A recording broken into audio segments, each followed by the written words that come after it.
Começa agora mais uma produção do canal Ultra Esportes Multimídia.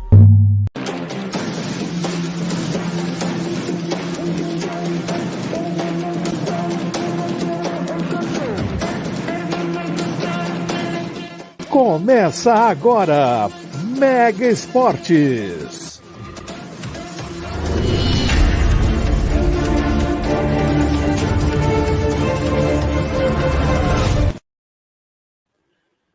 Boa noite, público do Mega Esportes. Estamos começando a edição deste 21 de janeiro de 2022. Agora são 20 horas e 6 minutos. Aqui em Porto Alegre, a temperatura de 29 graus. É o Forno Alegre, como o pessoal chama aqui, né? Verão muito, muito quente aqui no Rio Grande do Sul. Um dos verões aí mais quentes dos últimos anos. Para você que está com a gente na Rede Cidade AM 1550, FM 104,1. Boa noite, ou você que está no YouTube, no canal Ultra Esportes, aí pode ser boa noite se estiver vendo ao vivo, ou bom dia, boa tarde, de acordo com o horário do dia que você estiver nos assistindo. Hoje o programa tem a presença do nosso entrevistado Adalto Silva, ele que é do site Auto Racing e do podcast Loucos por Automobilismo. E na segunda parte do programa falaremos aí de futebol. Os estaduais já vão começar e aí vão estar participando com a gente nossos colegas e amigos Douglas Araújo e também o Thales Cipnic.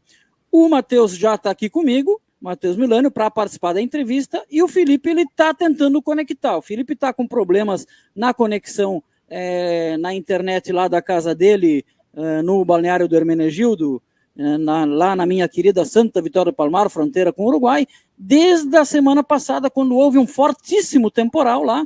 E aí, internet, né? Se nas cidades grandes, nas capitais, ela não é lá grandes coisas, imagina lá no balneário do Hermenegildo, fronteira com o Uruguai, né, pessoal? Então ele está sofrendo muito desde que teve um temporal, e o temporal, olha, foi no final de semana passado. Matheus Milânio, neste primeiro momento, uma frase, um primeiro destaque, uma primeira participação. Boa noite, Matheus. Boa noite, Luciano. Boa noite, Adalto. Já agradecer por ter aceitado o nosso convite. Uma frase? Vacinem-se. Vacinem-se, pois a vacina salva vidas. Estou me recuperando aí, reta final de recuperação da Covid, família também em recuperação, mas tudo como uma gripe. Então, a frase para iniciar é vacinem-se. Tome a dose de reforço, é importante. Adalto Silva, seja bem-vindo aqui ao canal Ultra Esportes, Rede Cidade, e também te peço uma primeira frase para esse nosso início de conversa. Grande Luciano, grande Matheus, grandes ouvintes. Eu ia falar vacine-se também, o pior é que eu ia falar isso. Aí o Matheus parece que leu minha memória. Então eu vou falar o seguinte: Hamilton versus Verstappen. Hamilton versus Verstappen. É o que está pegando hoje no mundo do automobilismo, na Fórmula 1. E o meu destaque inicial vai para uma notícia que eu vi há pouco no Auto Racing, que é aquela que todo fã torce para que se confirme, né? Quem sabe 5, 6 equipes lutando pelo título no ano que vem. Depois do intervalinho, bem curtinho intervalinho, e a gente começa o nosso papo com Adalto Silva.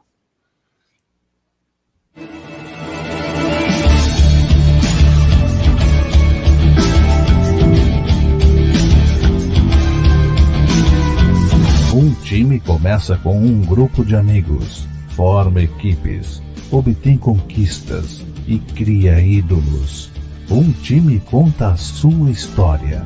Adquira o livro Vivo Fragata, uma história de amigos, de futsal e de resiliência, de Luciano Mega. Contatos pelo WhatsApp 51985558086 ou acesse livroslfm.blogspot.com.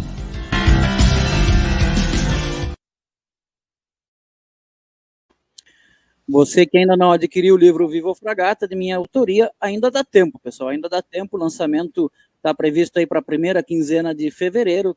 Quiser saber mais aí da história sobre essa equipe de futsal aí que marcou época na região sul do Rio Grande do Sul, é só entrar em contato ali pelo blog ou pelo WhatsApp ali e tá aí fazendo a sua pré-compra. Bom, vamos começar o nosso papo aqui. O Felipe, ele segue tentando entrar. Eu até falei para ele no WhatsApp, se ele achar que conectou, que ele fale alguma coisa para ver se a gente escuta ele. De repente a câmera não funciona, mas a gente consegue escutá-lo, né? Lógico. Mas, Adalto, vamos lá. A gente vendo, vamos começar pelo tema do momento. Aliás, não, antes eu tenho que registrar aqui que muito antes da entrevista começar, Adalto, já tinha gente comentando, na espera já. Pô, que legal. Então, tem que registrar aqui o Luiz Rodrigues dando boa noite, o Saulo Dantas dizendo grande Adalto show. O Saulo Dantas também, Adalto conhece a Fórmula 1, é o cara, e o Edu Parmigiani, Dali Adalto, como show. Agradeço, pessoal. Aliás, foi bom ter lido os comentários, porque eu já ia esquecer que eu ia falar, eu ia fazer a abertura e eu esqueci, rapaz, eu não vou perder a chance. Grande Adalto. Grande mesmo, quase 1,90 m. É. O que me impediu de virar piloto, né? Vamos, foi isso, basicamente. Aí não quis basquete, vôlei? Não, eu fiz outras coisas, tudo, mas assim, quando a gente for falar, né, do começo... Sim. Foi isso, cresci demais e aí ficou difícil, principalmente com a monoposto, né? Com certeza. Adalto, vamos começar pelo que está mais palpitante mesmo, que é essa última decisão aí, né, lá em Abu Dhabi, com a pista modificada e até acho que aquela modificação da pista acabou mexendo também na decisão ali, né? Talvez o layout antigo tivesse tido outro desfecho, né? Mas ficou aquela coisa de tá certo, tá errado, tá certo, tá errado. Mas eu fiquei com um negócio assim, na letra fria, meio que não diz nada, né? Fica para a escolha do diretor de prova, né? E aí, só que ele escolheu uma coisa que a gente nunca viu, né? Que é passar alguns e não todos, né? Ou não passava ninguém, ou passava todos na minha cabeça. Só que dentro de tudo, Adalto, eu acho que pior ainda seria se terminasse com a amarela. Sim, seria muito ruim terminar com a amarela. O problema, Luciano, é que o diretor de prova, no caso o Michael Masi, ele inventou um negócio que não existe no regulamento. O regulamento dá algumas opções para ele. Ele podia ter dado uma bandeira vermelha, ele podia ter dado amarela como ele deu e não mandar ninguém passar o safety car, ou mandar todos passar o safety car. Ele tinha mais ou menos essas três opções. E ele foi numa opção que não existe no regulamento, que é deixar só os pilotos que estavam entre o Hamilton e o Verstappen ultrapassarem. Com isso, ele decidiu o campeonato, porque o Hamilton estava com um pneu muito velho, né? E o Verstappen tinha acabado de trocar o pneu. Quando ele deu amarelo, o Verstappen entrou para trocar o pneu. Então ele acabou decidindo o campeonato. Evidentemente, ele não sei se ele fez de propósito, não dá para eu acusá-lo de nada, mas ele decidiu o campeonato nisso, né? Porque e é isso que está causando tanta polêmica, né? Ele tem uma decisão que pode prevalecer sobre todas as outras pessoas da Fórmula 1 que estão lá, delegados, comissários, qualquer pessoa da FIA, tudo. Mas ele não pode tomar uma decisão que prevaleça sobre o regulamento, entendeu? Então, como no regulamento não está previsto o que ele fez, que é deixar só os carros entre o primeiro e o segundo ultrapassarem, porque ele não prejudicou só o Hamilton, não foi só isso. Ele prejudicou os carros que não tiraram volta também. Que não puderam, na última volta, eles não puderam brigar por posição. Eles podiam ganhar posições também. E na Fórmula 1, vocês sabem, é muito dinheiro. Cada posição, cada ponto que você faz, você ganha muito dinheiro lá. A equipe ganha muito dinheiro. Então, ele bagunçou totalmente o grid, né? Além de decidir o campeonato, por exemplo, o Sainz estava em terceiro, o Sainz não pode tirar a volta, o Sainz não pode... Aconteceu um monte de coisa que poderia acontecer, acabou não acontecendo por causa da decisão dele. Então é isso que está gerando aqui. Não se fala de outra coisa desde que acabou o campeonato por causa disso. Matheus? Queria cumprimentar novamente o Adalto e agradecer por ter aceitado o nosso convite. Saudar também a nossa audiência na rádio e aqui no YouTube. Minha primeira participação esse ano, né? Ao vivo, pelo menos minha primeira participação esse ano. É bom estar de volta e é estranho pensar que essa decisão de título está tão perto, mas a gente já se refere a ano passado. Né? Minha cabeça. A hora que o Luciano falou ano passado, eu fiquei, assim, até me assustou um pouco. Como assim já é ano passado? Assim, estamos em janeiro, né? Ô, Adalto, a minha pergunta vai, né? Pergunta com alguma reflexão, vai, obviamente, em cima do trabalho do Michael Masi e pensando em soluções para isso. Porque, como o Luciano falou, o que eu acho que ninguém queria ver era um campeonato como esse, né, com essa disputa tão intensa, que ele terminasse com safety car ou bandeira amarela. Né?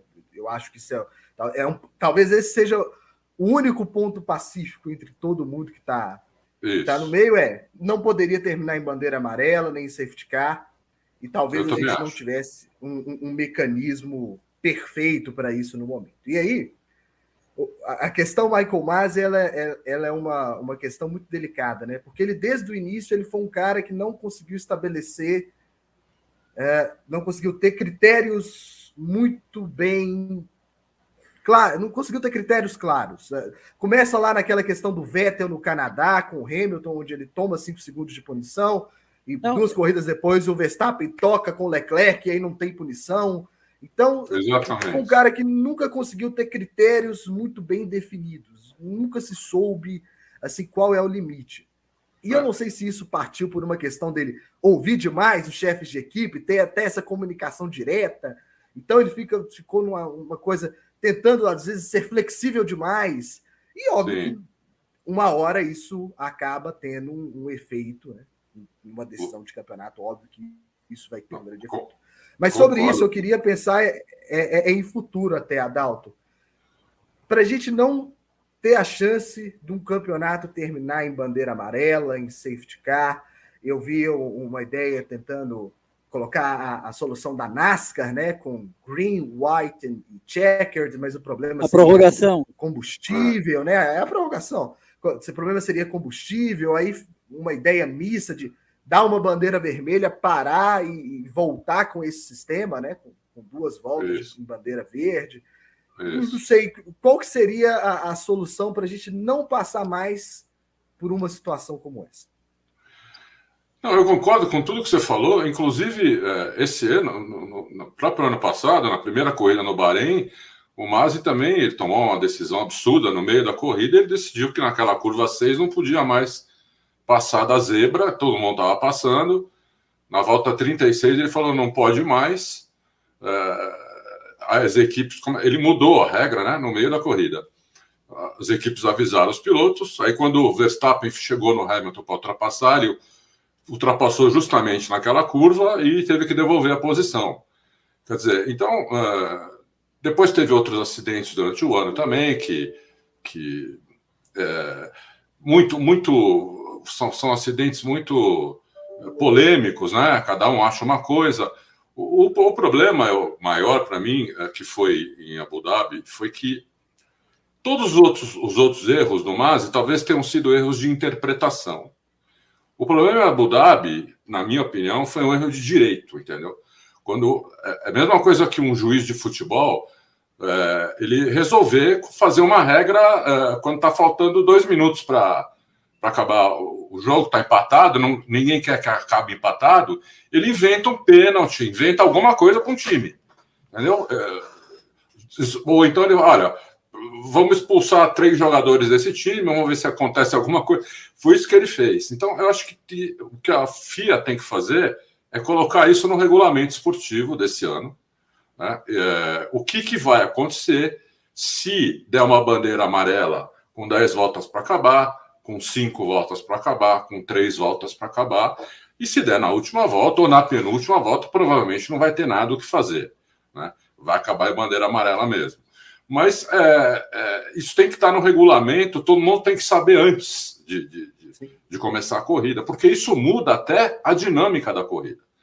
Porque, por exemplo, se você está na frente, você sabe que se der uma bandeira amarela, faltando 5 voltas para acabar a corrida, digamos que o regulamento diga, vamos parar, vamos dar uma vermelha e vamos dar nova largada. Então não adianta, se você está em primeiro, você abrir 1 minuto do cara que está em segundo, que você vai perder, só vai gastar seu carro, vai gastar mais combustível, vai gastar pneu à toa, entendeu? E vai se arriscar à toa. Então você mantém a frente, mas não sem tentar abrir, entendeu? Então eu acho que a FIA tem que resolver isso no regulamento esportivo. Não acho que é difícil. Acho até que esse negócio da NASCAR não é impossível de ser feito. Uma prorrogação, por exemplo, faltando só 2 voltas, pode dar uma bandeira vermelha, todo mundo entrar no box e ter uma prorrogação e falar, nós vamos dar mais 4 voltas, vocês podem colocar gasolina para 4 voltas no tanque. Entendeu? Então, você coloca com gasolina para 4 voltas, nós vamos largar aqui 15 minutos, troca pneu, faz o que vocês quiserem no carro, vai ter 4 voltas de tiroteio. Até isso daria para fazer. Entendeu? Não estou dizendo que é isso que eu acho que deve ser feito, mas é uma coisa que dá para fazer. O que não dá é o diretor de prova, na hora ali, inventar um troço. Porque ele pode inventar uma coisa numa corrida, inventar outra noutra, e aí você que está assistindo e os pilotos estão correndo, nunca sabe o que vai acontecer, entendeu? Pô, se der um problema agora, e aí? Eu vou perder a corrida? Eu vou ter chance? Eu não vou? Fica uma coisa muito randômica. Eu acho que isso que não pode acontecer. Minha opinião é essa. O Adalto, e até ainda sobre esse assunto, como eu falei, a questão de critérios mais bem definidos, porque a gente estava fazendo a transmissão ao vivo, e o que eu imaginei, a hora que bateu o Latifi, eu falei, vai dar bandeira vermelha. Porque o Azerbaijão, por linhas tortas, assim, talvez não tenha sido, deu bandeira vermelha. Então você tenta se apegar ao que ele tinha feito em outro momento. Exatamente. Bandeira vermelha. Bandeira vermelha. Inclusive, na Arábia Saudita, 2 corridas antes, ele tinha dado 2 bandeiras vermelhas também. Sim. Ele é bastante adepto, né, de utilizar a bandeira. Mas aí eu pergunto, Adalto, essa é uma dúvida que fica, e aí eu pergunto para ti, porque tu é um jornalista experiente e tal, e que vive esse mundo e tem contatos lá dentro da Fórmula 1, se é possível também a gente saber isso, né? O quanto é culpa dele, Masi, ou o quanto é culpa do regulamento não prever esse tipo de situação? De modo que daqui a pouco tu coloca outro sujeito lá e o cara vai passar pelos mesmos dilemas se tu não melhorar o regulamento. Por isso que eu acho que aí são 2 problemas, né? O Masi é inexperiente. O Masi fez uma coisa dessa no Campeonato Australiano de Turismo em 2017, se não me engano, na última corrida também. 2 caras disputando, ele deu uma punição absurda para um dos 2, entregando o campeonato de bandeja para o outro. Então, não dá para deixar tudo na mão dele. Antes era o Charlie White, ficava tudo na mão dele. Mas o Charlie White tinha 40 anos de experiência na Fórmula 1. Né? Quando eu comecei a assistir a Fórmula 1, não existia o Charlie White. Então, ele tinha muita experiência, ele não deixava essa pressão dos chefes de equipe, ele tinha, como o Masi tem assistente também, se o cara liga lá no rádio, ele fala, atende você, fala que eu não... Entendeu? Ele que atende um assistente, não fala com os caras. Ele não quer, porque você deve ter reparado, o Toto Wolff e o Christian Horner gritando no ouvido dele. Sim, Parece técnico de futebol em cima do bandeirinha, né? Exatamente, entendeu? Tá impedido, não tá? Dá impedimento, não dá? Entendeu? Então, isso aí não existe. No automobilismo, isso não pode existir, entendeu? Não tem. Então, eles já tomaram a providência que não vão ter mais essa comunicação, né, direta. Isso parece que já está definido. E agora falta definir o resto, como você falou, precisa definir várias coisas em regulamento para prever a moto e prever esse tipo de coisa, né? Eu vi que agora o Felipe conseguiu, grande Felipe. Pois é, vamos aproveitar aqui que o Felipe está entrando para pedir para o pessoal se inscrever, curtir, compartilhar e ativar o sino das notificações aqui do canal Ultra Esportes Multimídia. Felipe, que satisfação te ver, Felipe. Conseguiu então a conexão? Boa noite. Boa noite, Luciano. Boa noite, Adalto, Matheus. Eu, infelizmente, consegui conexão contigo, Luciano. Com o Matheus e com o Adalto, eu sigo vendo uma tela preta e girando aqui, tentando carregar. Mas eu acho que eles te escutam. Vocês estão escutando eles ele? Escutam? Eu escuto e vejo. Tá, perfeito. É só o teu retorno, então. Aqui no YouTube tu tá aparecendo também, tá tudo tranquilo. Pode fazer teu primeiro questionamento, então, aí pro Adalto. Coisa boa, Guris. Eu vou fazer a pergunta, eu não vou escutar, eu não escuto nem o Adalto nem o Matheus, mas eu faço perguntinha para eles aí, Luciano, e aí eu não vou ficar para não te atrapalhar muito aí no programa.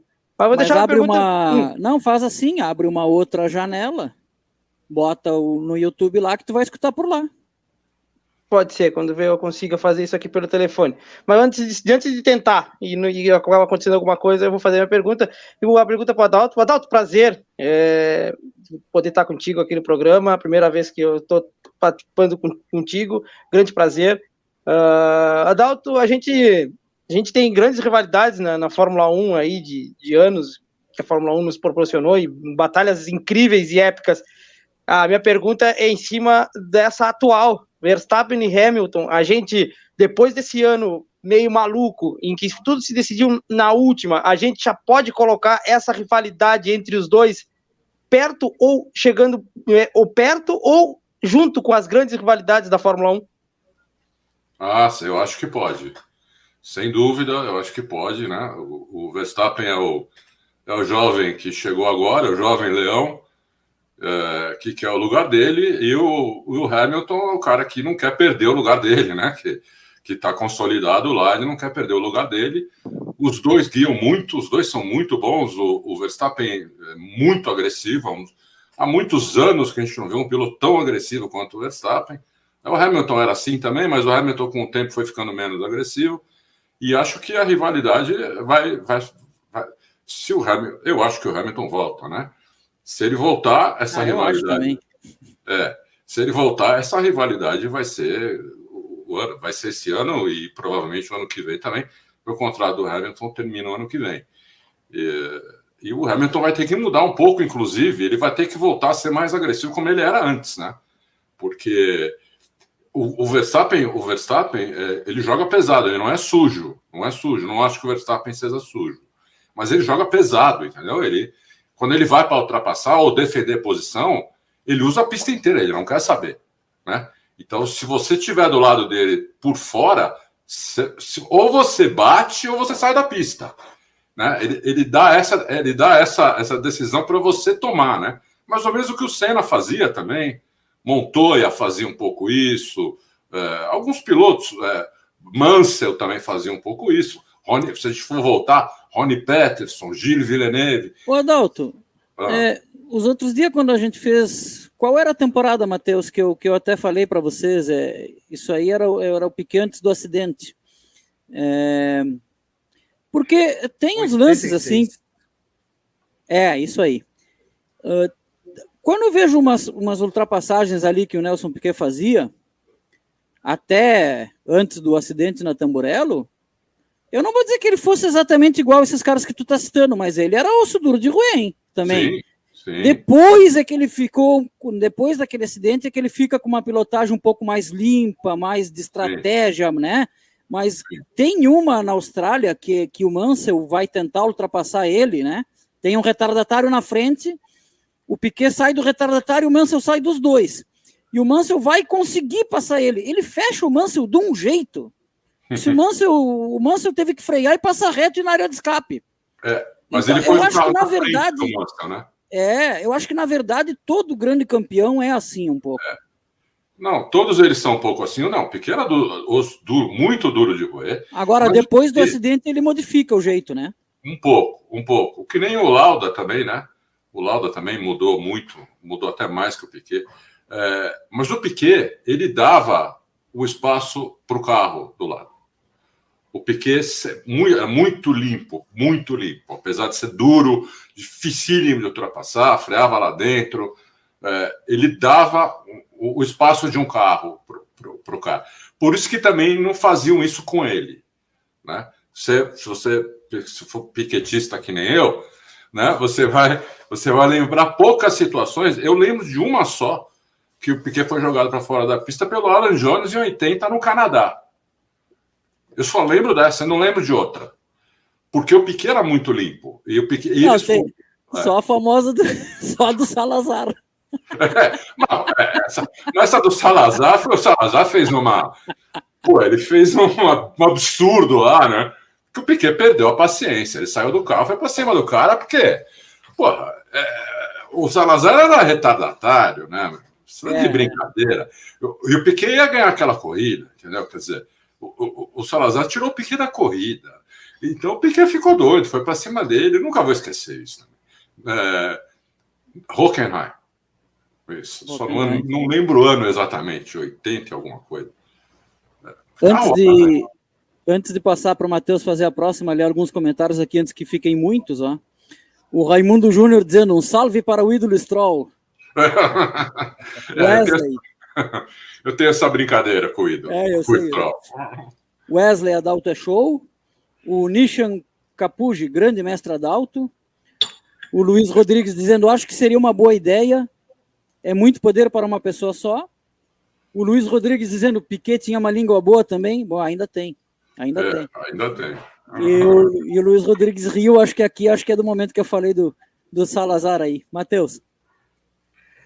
Ô Adalto, eu vou até tentar aproveitar essa linha, e aí, querendo ou não, estamos falando de 2021, estamos já em 2022, estamos falando da rivalidade entre Hamilton e Verstappen, e eu acho que, querendo ou não, a gente já vai começar entrando um pouquinho no que a gente espera para essa temporada. Primeiro, vou dividir em duas partes a minha pergunta.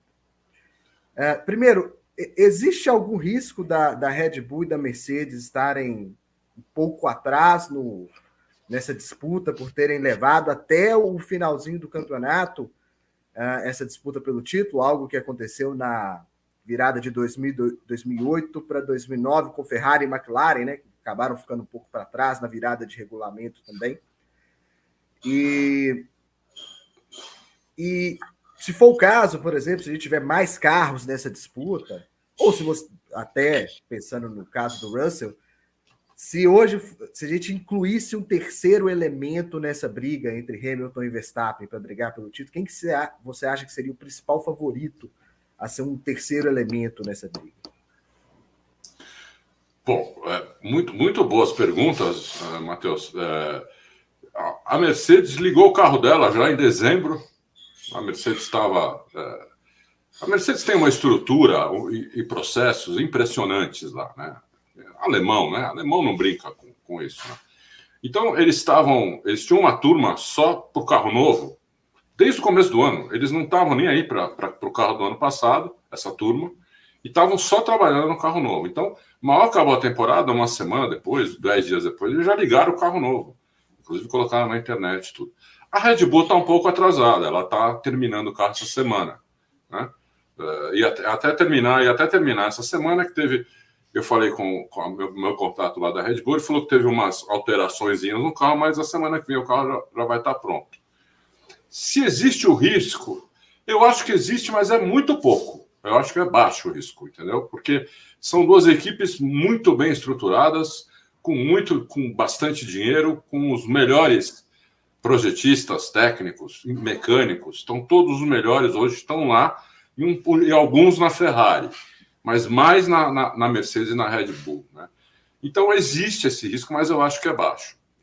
Se eu for incluir um terceiro elemento, eu incluiria, sim, o Russell, porque o Russell, ele é muito bom, esse moleque. Em volta rápida, o que ele fez com a Williams é realmente impressionante. E na única chance que ele teve na Mercedes, naquela corrida no Bahrein, né? Vocês lembram? Acho que final de 2020. É impressionante o que ele fez na corrida. Um carro que ele não estava acertado para ele. Ele estava mal no carro. O pé dele saiu do carro quase quebrado, porque o Russell é bem mais alto que o Hamilton. Não deu para colocar a pedaleira onde tinha que colocar. Ele estava batendo o joelho na carenagem do carro. Ele sentou no carro para classificar, basicamente, né? E ele provavelmente ia ganhar aquela corrida. Fez uma ultrapassagem espetacular no Bottas. Tudo bem, foi uma corrida só, isso pode ter... É uma pista fácil, né? Aquele anel externo do Bahrein é a pista mais fácil que a Fórmula 1 tem. Mas ele... Não importa, é fácil para todo mundo, não é fácil só para ele, né? E ele fez isso. Então, eu acho que eu coloco o Russell também nisso. Eu acho que o Hamilton talvez tenha algum problema com o Russell, principalmente em classificação, porque o Russell é muito rápido, a grande qualidade dele é a volta lançada, a volta rápida. E se ele começar a largar toda hora na frente do Hamilton, o Hamilton vai ter que ultrapassar ele na pista, o que já é complicado, entendeu? Então, eu colocaria o Russell. E talvez eu colocasse a Ferrari também, porque a Ferrari é a equipe que abandonou completamente o campeonato do ano passado, e ela só foi fazendo ajuste no carro, baseado no feedback do Carlos Sainz, inclusive. O Carlos Sainz começou aqui, ó, em relação ao Leclerc, e acabou aqui, ó. Impressionante, né? O que o Carlos Sainz é um cara inteligente, o que ele conhece de mecânica, de acerto de carro, ele foi melhorando o carro, e no meio do ano a Ferrari trocou a parte híbrida do motor. Ela pôde trocar porque ela não tinha homologado no começo do ano, senão ela não poderia trocar. Então ela já colocou a parte híbrida, que é o carro, é a parte híbrida que vai ser esse ano, e por isso que eles deram essa melhorada no final, senão eles vão perder na McLaren. Então a Ferrari está muito adiantada no carro novo. O carro novo da Ferrari ficou pronto há meses atrás, vários meses atrás. Os pilotos já têm, pelo que eu estou sabendo, mais de 5.000 voltas no simulador, os dois, tanto o Leclerc quanto o Sainz, né? Então, quer dizer, teoricamente, a Ferrari pode vir para a briga. É que, como é tudo novo, e eles não têm parâmetro dos outros, nem nós temos, né? Então, não dá para cravar, né? Porque pode ser que a Ferrari tenha conseguido, por exemplo, está previsto perder 1 segundo com esse carro, nós perdemos 3 décimos só. Quer dizer, o nosso carro é um monstro. Só que põe na pista, ou a Mercedes ou a Red Bull, e não perderam nada, ou até ganharam 1 décimo ou 2, entendeu? Aí eles ficam meio segundo atrás de novo. Então, nós vamos precisar realmente esperar um pouquinho a pré-temporada, mas eu ponho uma fé que eu acho que a Ferrari se não vier para a briga total, ela vai incomodar bastante. Eu imagino que vai. Ô, Adalto, antes de fazer a próxima pergunta, deixa eu te dizer que nós aqui talvez sejamos um dos programas mais democráticos, assim, quando o assunto é Fórmula 1, porque o Matheus é torcedor da Ferrari, o Felipe, que entrou agora, conseguiu fazer a pergunta, é torcedor da McLaren, e eu torço para a Williams. Então, vocês talvez equipes, pô, todas tradicionais. Isso aí. Mas eu vou fazer 2 perguntas em uma, né? Na verdade, um comentário e uma pergunta, né? O que tu estava falando aí sobre a Ferrari, se a Ferrari vier numa condição de vai lá para frente, eu acho que o cara é o Leclerc. Agora, se ela ficar naquela posição ali bem próxima, e se acontecer alguma coisa com os outros, aí eu ganho, aí eu acho que é o Sainz. Eu sou obrigado a meio que concordar com você. Se a gente extrapolando muito, sendo muito... O Leclerc e o Sainz parecem muito com Senna e Prost. Sendo que o Leclerc seria o Senna e o Sainz seria o Prost, né?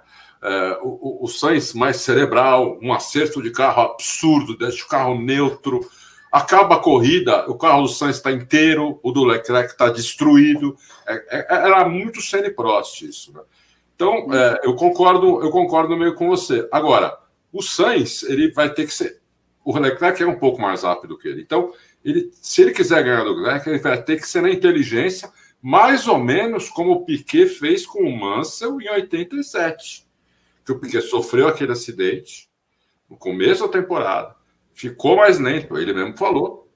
Ele falou, eu perdi de meio a 1 segundo com aquele acidente, né? E ele ganhou do Mansell. Mesmo assim, o Mansell é um dos pilotos mais rápidos que eu já vi na minha vida. Eu tenho uma das entrevistas do Piquet sobre esse ano, ele falou que era mais fácil para ele estar em segundo do que em primeiro na corrida, porque ele perdeu o feeling da freada, né? Isso. Então ele se guiava pelo primeiro, ele freava junto. Exatamente. Vê ao nível que chega, Matheus. Mas a minha pergunta é o seguinte, Adalto, como eu torço para a Williams, eu sou obrigado a me agarrar em alguma coisa. Com essa mudança de regulamento, é possível aí um fator Brown aí aparecer de novo? Alguém dar um salto gigantesco? Para quem não é da Fórmula 1 e está nos escutando, né? Teve um ano que a Brown GP, do nada, passou de ser uma das últimas colocadas o ano anterior para ganhar o campeonato no ano seguinte, numa mudança de regulamento. Isso, e agora 2009. Vai mudar tudo de novo. É possível sim para qualquer equipe fazer isso, porque quem desenhou esse carro novo, né, foi o Ross Brown com vários engenheiros que trabalhavam em equipes. Eles saíram das equipes e foram trabalhar com a Liberty, lá com o Ross Brown.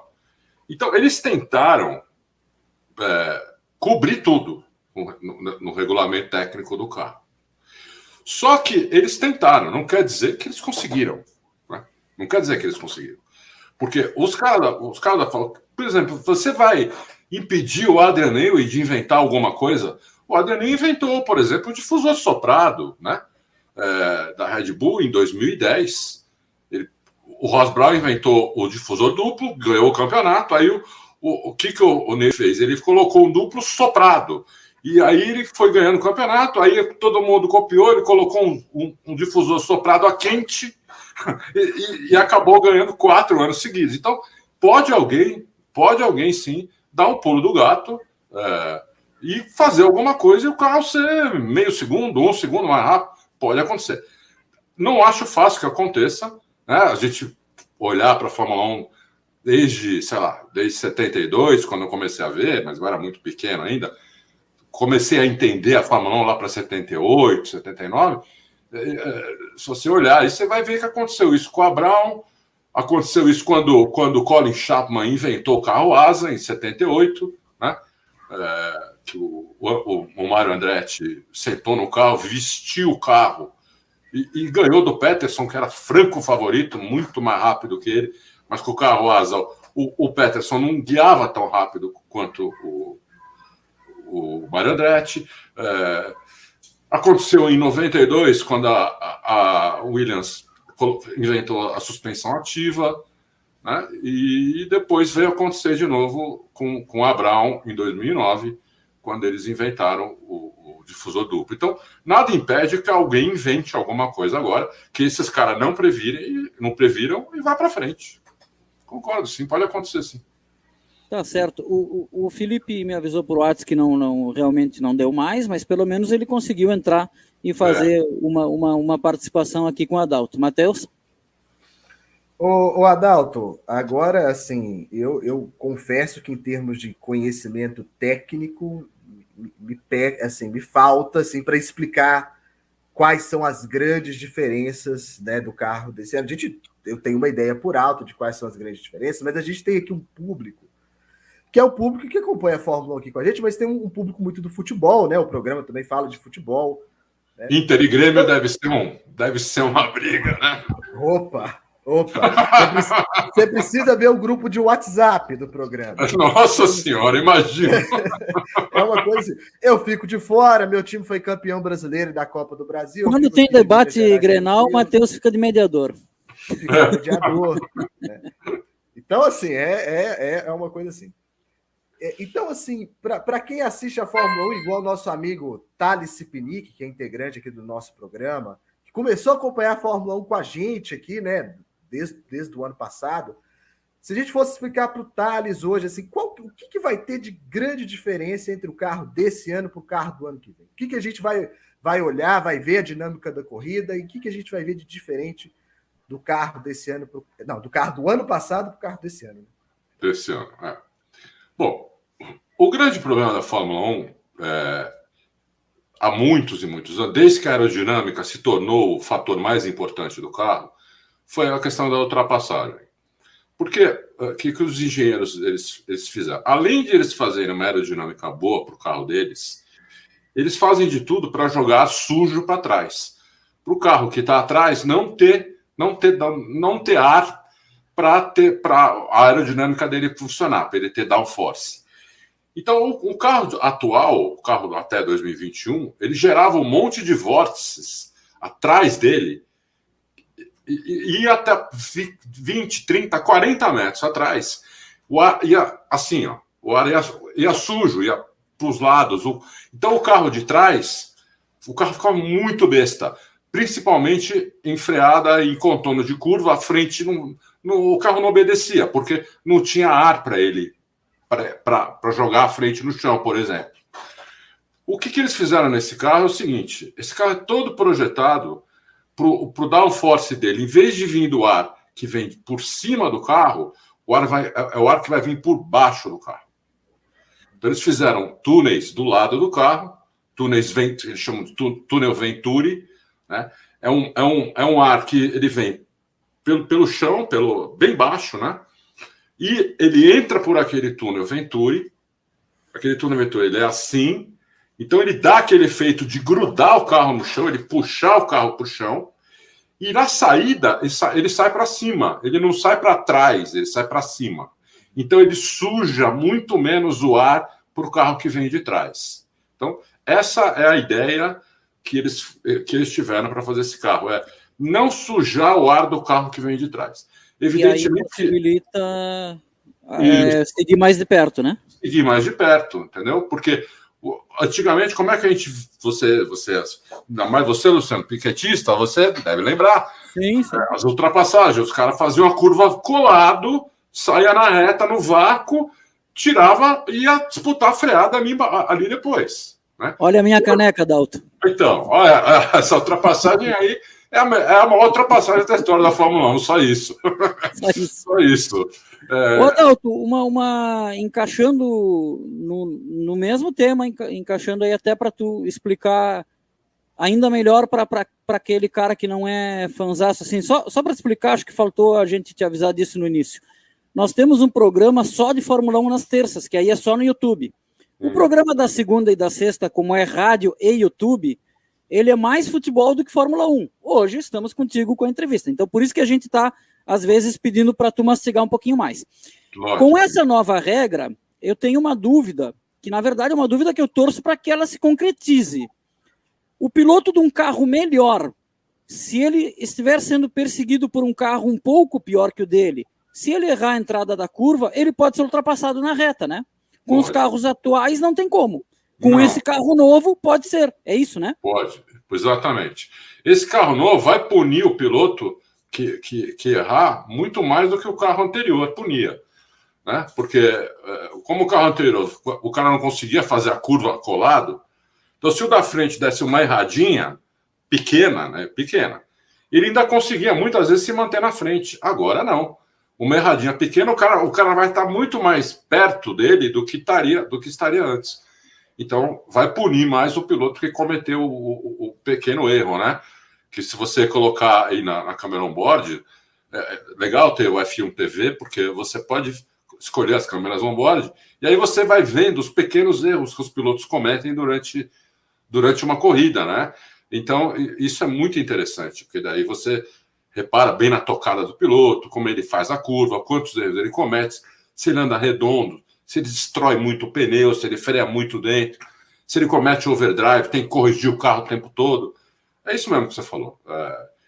Hoje, esse carro vai punir mais o cara que cometer esses pequenos erros. A gente não vê isso desde os anos 90, eu acho, Adalto. Daqui a pouco um carro de uma equipe média ultrapassar o carro de uma equipe grande. Não vê mesmo. Olha, é muito raro isso. Faz muito tempo, né? Já tá chovendo, né? Às vezes na chuva... chovendo... Não sei se vocês lembram o GP de Portugal, não sei se foi 2021 ou 2020. Na primeira volta, o Kimi, como a Alfa Romeo, fez 10 ultrapassagens. Lembro. 10 ultrapassagens. Todos os carros que ele passou eram melhores que o dele. O que aconteceu? Parecia que estava molhado para todo mundo e seco para ele. Eu revi essa volta outro dia, fiquei impressionado, né? Baixou, sei lá, o santo nele e ele falou, não, para mim tá seco. E foi para cima, passou 10 caras. Adalto, Só fazer um registro aqui, porque o Matheus falou, eu tenho que te contar essa história aqui para tu ver como as coisas são divertidas também. O Thales, quando entrou no programa, né, a gente deu, na verdade, o Matheus disse, o Thales passou a acompanhar a Fórmula 1 com a gente, mas é que ele, na verdade, ele teve uma escolha. Ele podia escolher entre cobrir a terceira divisão do futebol gaúcho ou a Fórmula 1, entendeu? Aí ele escolheu a Fórmula 1. Digo, não, então eu vou na Fórmula 1. Ele falou. Matheus. Se a primeira divisão do futebol brasileiro já não está essas coisas, imagina a terceira como deve estar, né? E imagino que o Thales agradeceu, né, pela escolha, porque ele acompanhou simplesmente uma das temporadas mais espetaculares da história, né? Olha, realmente, né? Quantos anos eu tinha uma temporada dessa, né? Rapaz, quem começou a acompanhar a Fórmula 1 ano passado teve muita sorte, meu. Sim, muita sim, sorte. né? Então é o caso do Thales. O Thales começou a assistir lá o Drive to Survive no Netflix para engajar, né? Para conhecer ali os bastidores, né? E ele tá bem engajado, palpita no nosso bolão da Fórmula 1 aqui. Legal. Agora, o Adalto, a gente vai ter... Matheus, antes só para completar o assunto do Thales. E aí, como tem que torcer para alguém, né? Ele viu quem é que estava ganhando, eu torço para Mercedes. Aí ele foi um pouco perfeito. Aí é ótimo. A gente acabou falando já da próxima temporada, a gente falou de piloto, a gente falou de equipe. Em pistas, né, a gente vai ter uma estreante só, que é Miami, né? Tá programada, se não me engano, ela é a 5ª da temporada, se não me engano. É logo no começo mesmo. Logo no começo. E a gente vai ter algumas modificações em Melbourne, na Austrália. Eu estava vendo sobre isso hoje, né? Deve ficar até 5 segundos mais rápida, né? Na Espanha também, viu? Na Espanha também. Espanha estão mexendo na última curva lá. Mas é menos do que fizeram em Abu Dhabi e tudo mais. Estão mexendo. Mexeram até na Rouge. Sim. Espero que não tenha estragado, né? Eles prometem que não, né? Vamos torcer para que não. O que disseram é que mexeram na área de escape, né? E não exatamente. Mas vamos ver. Vamos ver. Em Miami, eu não tive a oportunidade ainda de assistir uma simulação, nem uma volta rápida, né? Mas é uma pista de rua, né? Não é uma pista de rua. É uma pista de rua. Está em alta pista de rua. O nosso amigo Felipe Corrêa detesta as pistas de rua, né? O Felipe vai fazer uma petição para acabar com as pistas de rua. Mas aí a minha questão vai ser sobre 2 pistas de rua que estão no início da temporada que vem. Primeiro, essa loucura dessa pista da Arábia Saudita, né? Que foi assim foi um pandemônio, né? Foi assim espetacular. Foi assim. Eu gostei. Eu também adorei. Eu adorei, porque no fim das contas a gente ficou, não vai dar tanta ultrapassagem. No fim das contas foi legal demais. Foi um desafio. Foi muito legal. Diferente, né? Foi muito legal. Então, o que a gente pode esperar especificamente dessa pista, com os novos carros, né? A gente pensando nessa nova aerodinâmica dos carros, e dessa pista de Miami. A pista de Miami, eu confesso que eu não vi, não sei se ela já está pronta, se já tem uma simulação. O que a gente pode esperar dessa nova corrida em Miami? Eu já vi simulação lá, mas depois alteraram a pista, então eu não vi a simulação final ainda, né? A pista de rua, na Fórmula 1, eu também não gostava antigamente. Nunca gostei. Corrida de Mônaco. Eu gostava daquela de Adelaide, lembra? Aquela eu gostava. Para mim é a mais legal de todas. Então, aquela era a única que eu gostava. Só que aí nós tivemos Baku. Baku é um marco. Na pista de rua que mudou a sensação de pista de rua. Eles fizeram uma área, né, de 2 km de aceleração plena e depois aquelas curvas muito loucas. Tem uma hora ali que só passa um carro, tudo. E mudou completamente a minha percepção, e eu acho que a percepção de muita gente em relação à pista de rua e a da própria Fórmula 1, que quando foi fazer a pista, por exemplo, agora da Arábia Saudita, usou muito Abu Dhabi, né? E Miami também usou muito Abu Dhabi. Então Miami vai ter grandes áreas de aceleração plena né? Com curvas no final dessas áreas bem travadas para ter freada bem forte, né? E eu acho que tem tudo para ser uma corrida muito boa, como foi Baku e como foi a Arábia Saudita. O pessoal quando viu, falou que aquilo é perigoso. Bom, primeiro que o automobilismo é perigoso, né? Sim. Sempre foi. O automobilismo é perigoso. É uma coisa que é inerente ao esporte automobilismo. Tem perigo. A média mais baixa do ano é Mônaco e é bem perigosa. É bem perigosa. É uma das pistas mais perigosas que tem é Mônaco. É muita sorte não ter morrido ninguém lá nos últimos 20, 30 anos, porque é super perigoso ali. Encavalar uma roda e subir, passar por cima do guarda-rei, cair de ponta cabeça, cair no mar. Pô, pode acontecer isso a qualquer momento, né? Então, automobilismo é perigoso. E você vê uma pista de rua, os caras fazendo zigue-zague a 280, 290, 300 por hora, e ainda tentando ultrapassar outro carro no final desse zigue-zague, você fala, esses caras são monstros. Eu não sou capaz de fazer isso. Que nem você vê um jogo de futebol, né? E você olhar e você fala assim, eu não sou capaz de jogar futebol assim, entendeu? Esses caras merecem quanto eles ganham. Eles merecem essa fama deles, porque eu não sou capaz de fazer isso. É que nem automobilismo. Se for fácil, se não tiver perigo, sabe? Você fala, bom, até eu, né? Me dá um pouco de treino que eu vou lá e faço também. Não é até você, não. É um troço que eu duvido você acelerar entre duas paredes a 300 km por hora. Eu duvido. Você não vai fazer isso. Você vai tirar o pé, vai sair do carro todo molhado, né? E vai falar onde é o banheiro. Vai perguntar onde é o banheiro. Eu preciso do banheiro rápido. Então eu gostei muito e acho que Miami vai ser mais ou menos isso que vai acontecer também. O Marcos Paulo Barizon mandou 2 perguntas aqui. A primeira delas é: o que Adalto achou da temporada do Ricciardo? Pois fala que ele estava se adaptando ao carro da McLaren. Porém, temos vários exemplos de pilotos que, mesmo em equipes novas, andaram super bem. É a mesma pergunta, ele segue. Exemplo, aí ele segue. Russell, Verstappen na Red Bull, na primeira corrida até o Carlos Sainz Jr. ano passado sobre o Charles Leclerc, pois achei muita desculpa para um piloto do nível do Ricciardo. Poxa, eu sou o defensor do Ricciardo aqui. Eu também gosto. Eu também gosto muito do Ricciardo, mas o Marcos Barizon tem razão, né? Eu acho que ele decepcionou, sim. Ele tomou a surra do Norris, que é um semi-novato, né? O Norris é um piloto super jovem, tomou a surra. O Ricciardo é considerado um piloto top na Fórmula 1.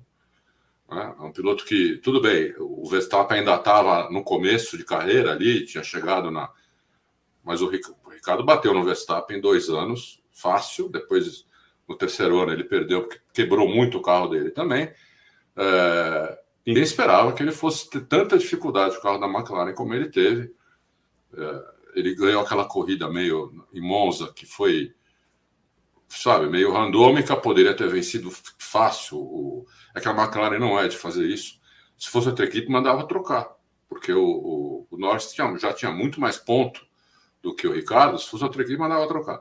A McLaren, por isso eu gosto muito da McLaren também. A McLaren não faz. É muito difícil a McLaren fazer isso, muito difícil. Entendeu? Então, eu achei a temporada do Ricciardo decepcionante. No final, deu uma melhorada, mas foi uma melhorada só.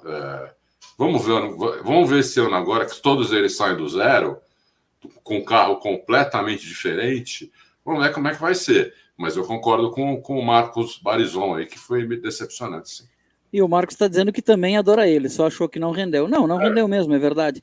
Mas será que ter passado 2 anos numa equipe que estava tão mais abaixo não tirou um pouco dele a competitividade, Adalto?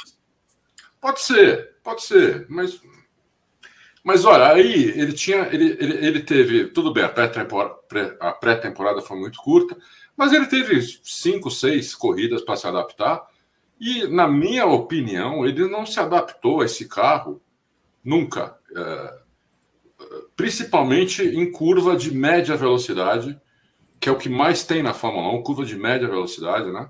Ele tem muita dificuldade na entrada dessas curvas. É onde o Norris mata ele. E ele ganhou em Monza, porque em Monza só tem 2 curvas de média velocidade, que são as 2 de lesmo. O resto é tudo pé embaixo, entendeu? Então ali ele não teve essa dificuldade do carro que ele não conseguiu superar. Mesmo tendo o acerto do Norris, toda a simulação do Norris, ele não conseguiu superar essa dificuldade, o que eu achei muito estranho ter acontecido isso. Vamos ver esse ano. Deixa eu dizer para o Wesley que a tua pergunta eu vou fazer no fim da entrevista, tá, Wesley? Aí eu coloco na tela. Matheus. Adalto, agora a gente vai dar uma mudada aqui, né? A gente vai, obviamente, continuar falando de automobilismo, falando de Fórmula 1, mas a gente agora quer falar do Adalto. A gente quer falar de você, Adalto. Conta pra gente, leva a gente para o momento que o bichinho do automobilismo te picou. Onde que você viu ali e falou, caramba, é isso. Né? Quando isso aconteceu? Como aconteceu? Foi influência de alguém? Conta pra gente. É engraçado isso, né? Quando eu tinha 5 anos de idade, minha mãe abriu uma lojinha de mini carro. Não sei nem se existe hoje ainda. Na época era Alexandre Veículos, depois virou Fapinha. Eu não sei se existe. Era mini carro. Não era kart, era mini carro. Andava bem menos que o kart. E eu adorei aquilo. Andava que nem um louco. Como minha mãe tinha loja, a gente ia aqui no Parque de Ibirapuera para fazer promoção. Então eu levava, eu ia andar com alguém com alguma outra criança que queria, que o pai que estava pensando em comprar ou não. Então eu fiquei apaixonado em mini carro, né? E aí eu comecei a correr, começou a ter corrida de mini carro. Eu comecei a correr. As corridas eram no estacionamento do Detran, estacionamento de... Era tudo muito amador, né? Estacionamento teve no Campo de Marte, que é o aeroporto que tem aqui em São Paulo, estacionamento de supermercado. E eu ganhava essas corridas todas. Quando a Fórmula 1 veio fazer a primeira corrida aqui no Brasil, em 72, o meu pai, que não gostava muito de carro, mal sabia dirigir, era um braço duro total, mas sabia que eu gostava, ele comprou ingresso e falou, nós vamos na corrida de Fórmula 1. Falei, nossa, corrida de Fórmula 1, né? Deve ser muito legal, não sei o quê. O Emerson já era campeão. Essa corrida foi uma corrida extra-campeonato. E nós fomos para a corrida. Sentamos ali na frente do box. Vimos a corrida, o Emerson ia ganhar, tudo. Faltando 2 voltas para acabar. Quebrou a suspensão dele na reta, ele bateu. E quando acabou a corrida, todo mundo invadiu o box, porque não tinha grade, não tinha nada. Então acabou a corrida, todo mundo tá na arquibancada ali, pulou dentro da pista e foi para dentro do box. Tinha, sei lá, 5, 10 mil pessoas dentro do box. E meu pai me colocou, eu já era grande, mas meu pai também era enorme, me colocou de cavalinho nele e nós fomos entrando no box.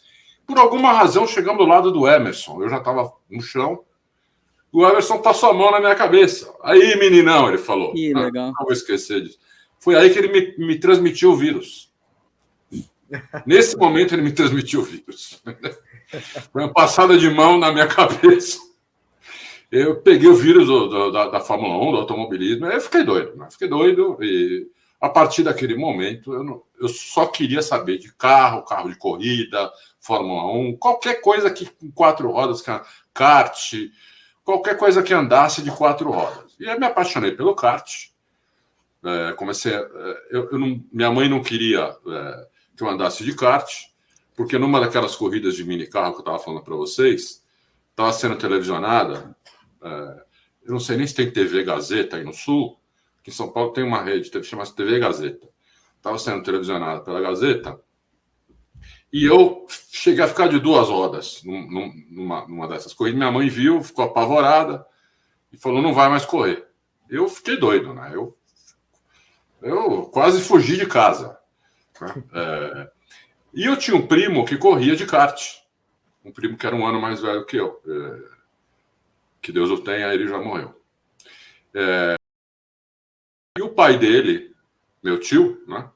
Mas meu tio mais distante, começou a me convidar para eu ir junto lá para assistir as corridas do meu primo. E eu ia, e ele começou a ver minha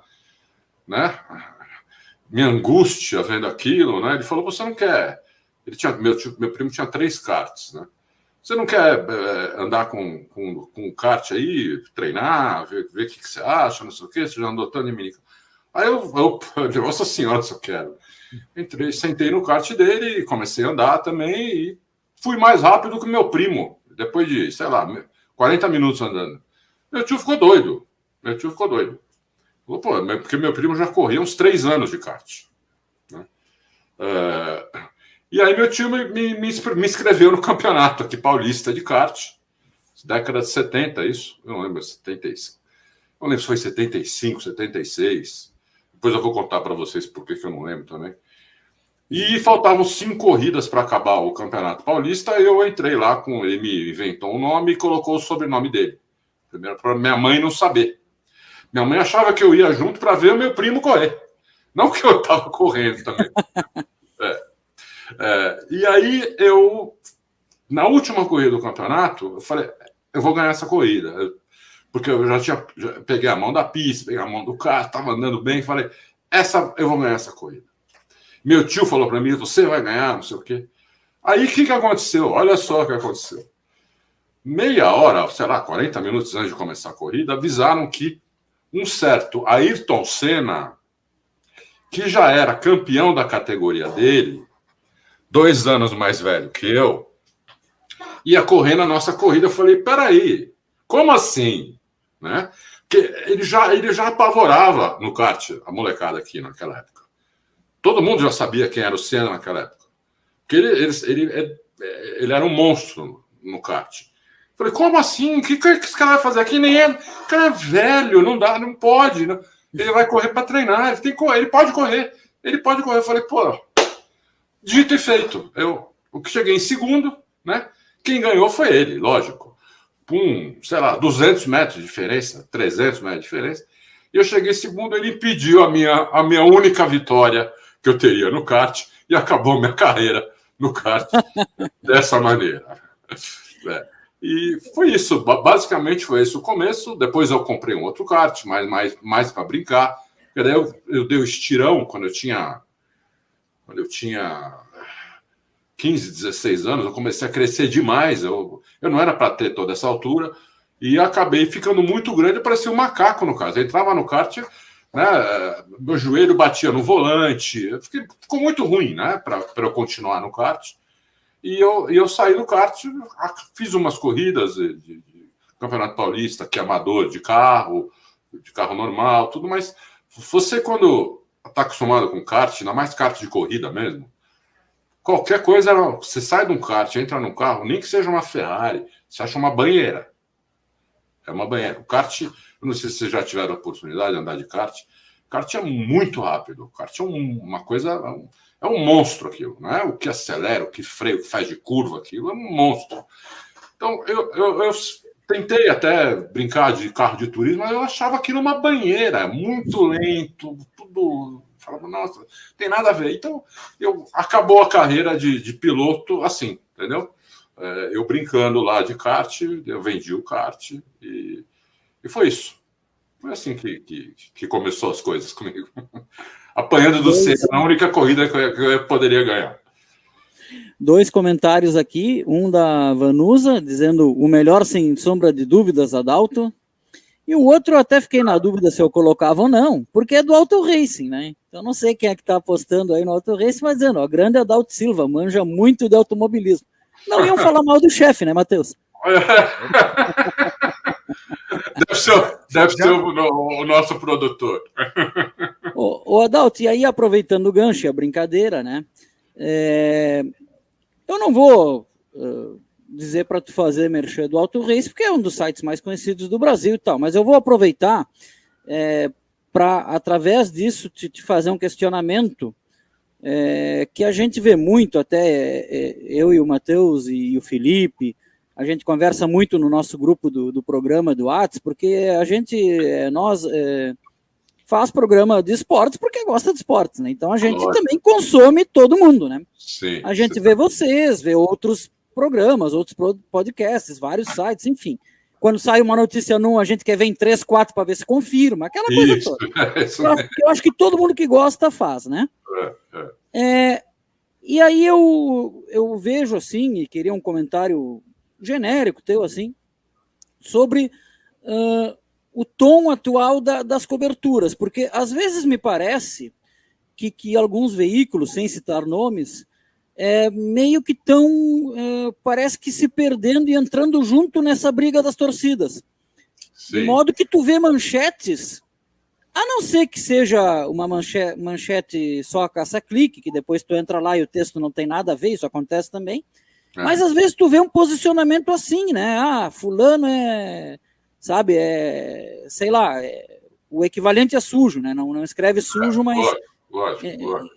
E parece que também se posiciona como um torcedor. E eu vejo que no Auto Racing não. O Auto Racing ele é mais sóbrio, mais, né?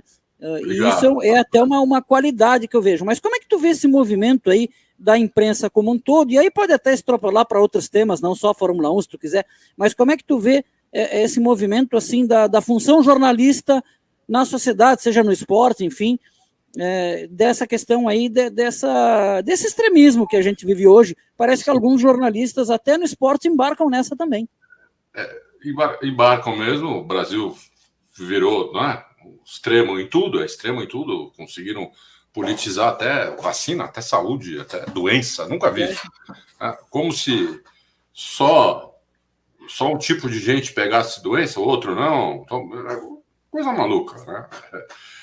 No Auto Racing a gente deixa muito claro o seguinte, né? Lá você tem os artigos informativos, você tem a informação, tem que ser uma informação neutra, tem que ser uma informação apurando fatos, colocando os fatos para o leitor ler e ele tirar a conclusão dele.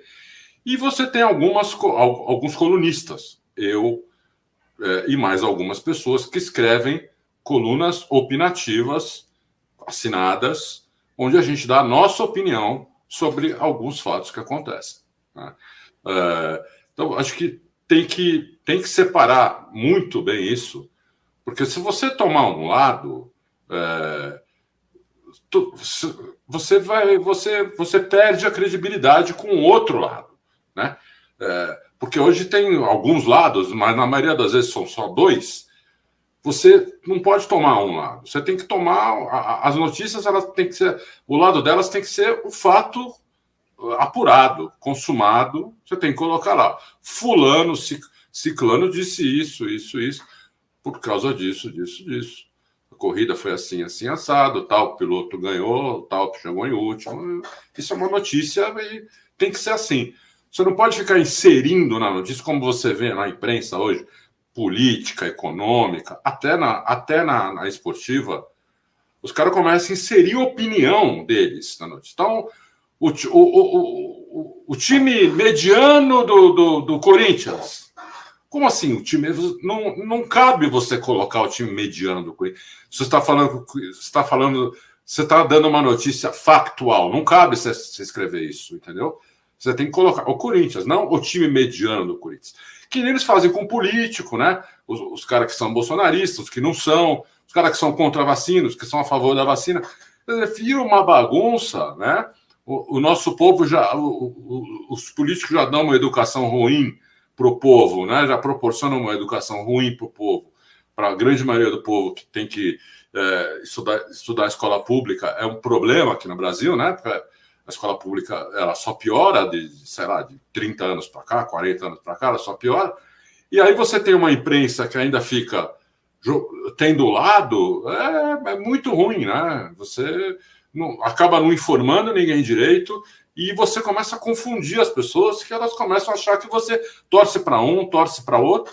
Na verdade, você não torce, você está colocando lá os fatos e está muito ruim a imprensa, eu acho. Você fez uma pergunta muito boa, Luciano. Eu acho que a nossa imprensa está muito ruim. Eu sempre vi muito noticiário na TV, hoje eu tenho muita dificuldade em achar um noticiário do dia, né, das coisas que aconteceram no dia, que seja isento, que dê as notícias, que fale isso que aconteceu, sem ficar pendendo para um lado ou para o outro, né? Todos os canais, todos os lugares pendem muito para um lado, Em 2 minutos assistindo, você já vê se o canal gosta de um, gosta de outro, tem problema com um, tem problema com o outro. Aí, para mim, isso não serve. E isso está contaminando a imprensa inteira, a imprensa econômica, a imprensa desportiva, está contaminando tudo e nós estamos virando preto e branco, entendeu? Porque, né, não tem mais cinza, não tem mais azul, não tem verde, tem nada, é preto ou branco.